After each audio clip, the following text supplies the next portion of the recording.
అందుకని మనమే తెలుసుకొని ఆవుకి ఏది పెట్టాలి ఏది పెట్టకూడదు అని నీట్గా చెత్తనే పడేయకుండా చెత్తను ఒక పక్క పడేసి నీట్గా ఉండేది మనము తినలేనివి మనం వేస్ట్గా పడేసినవి మాత్రమే వేయాలి. అందులో ఆ వేస్ట్లో ఉండేవి చెత్త అయితే వేయకూడదు అనమాట. ఆ వేస్ట్లో కూడా చెత్త ఉంటుంది కదా, ఆ చెత్త మొత్తం పడేయకూడదు. ఆవు కూడా మనం నీట్గా ఆవుకి అయినా కుక్కకైనా మనం నీట్గా ఫుడ్ మంచిగా పెడితే అది ఎక్కడ మనకు వస్తుంది, మనకి అక్కడ లక్ష్మీదేవి మనకు ఉంటుంది. లక్ష్మీదేవి ఎక్కడో ఎవరింట్లోనో వీళ్ళింట్లోనో వాళ్ళింట్లోనో మన ఇంట్లోనే ఎక్కడో ఉండదు, మనలోనే ఉంటుంది లక్ష్మి. ఎందుకంటే మనము నీట్గా ఉండేటప్పుడు నిజాయితీగా ఉండేటప్పుడు లక్ష్మి ఎక్కడికో వెళ్ళిపోదు, మన దగ్గరే ఉంటుంది. అందుకని మనము చేసే పనులను జాగ్రత్తగా నీట్గా చేసుకొని ఎవరిని కూడా ఒకళ్ళ మనసు నొప్పించకుండా మాట్లాడకుండా ఉండటము, ఇంటికి వచ్చేవాడిని సరిగ్గా చూడటము, తర్వాత యానిమల్స్కి మనము వీలైనంత వరకు పెట్టటము, తర్వాత పూజ చేసేటప్పుడు ఓం అని దీపాలు పెట్టేసి ఒక గిన్నె ప్రసాదాలు పెట్టేసి పూజ చేయటం కాదు. పూజ అంటే ఏంటి? నువ్వు మనస్ఫూర్తిగా ఒక పువ్వు పెట్టు, ఇంతకొద్ది ప్రసాదం పెట్టు, అదే పూజ, అదే లక్ష్మి. అంతేగాని పూజలు చేసేసి ఇంత ప్రసాదాలు చేసేసి అంతంత పసుపు కుంకాలు వేసేసి అన్ని అక్షింతలు వేసేస్తే అది పూజ అని అనుకుంటారు. పూజ కాదు. ఎందుకంటే అది పూజే, కానీ అది నీకు సంతృప్తినిస్తుంది. అంతేగాని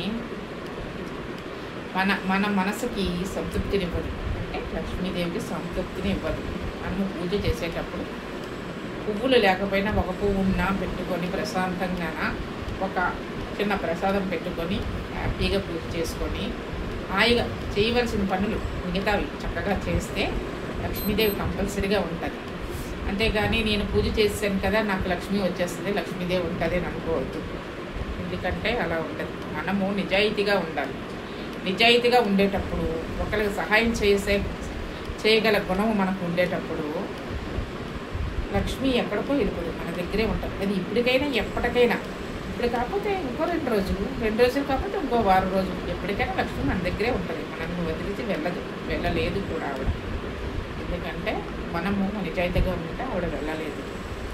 ఇంకా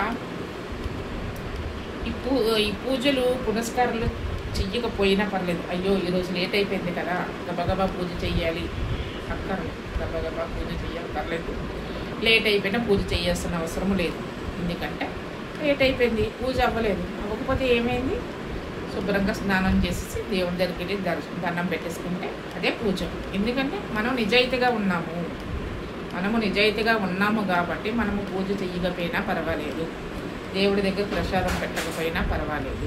ఎందుకంటే మనం నిజాయితీగా ఉన్నాం కాబట్టి మన మనసుకు తెలుసు కాబట్టి అది మనం ఎవరికో చెప్పనవసరం లేదు, మన గురించి ఎవరికో తెలియనవసరం లేదు. మన మనసుకు తెలుసు, భగవంతుడికి తెలుసు.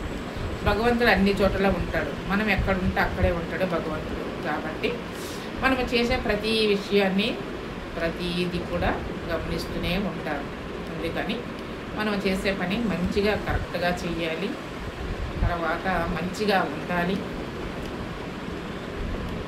చక్కగా నీట్గా ఏ పని చేసినా నీట్గా చేయటము, ఒకళ్ళ మనసు నొప్పించకుండా ఉండటము, మనం నిజాయితీగా ఉండటం.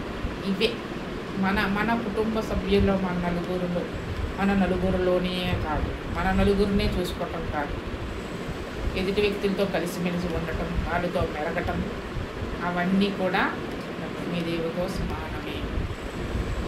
మనము ఒక్కలము ఉండేటప్పుడు మన నలుగురు కుటుంబాలు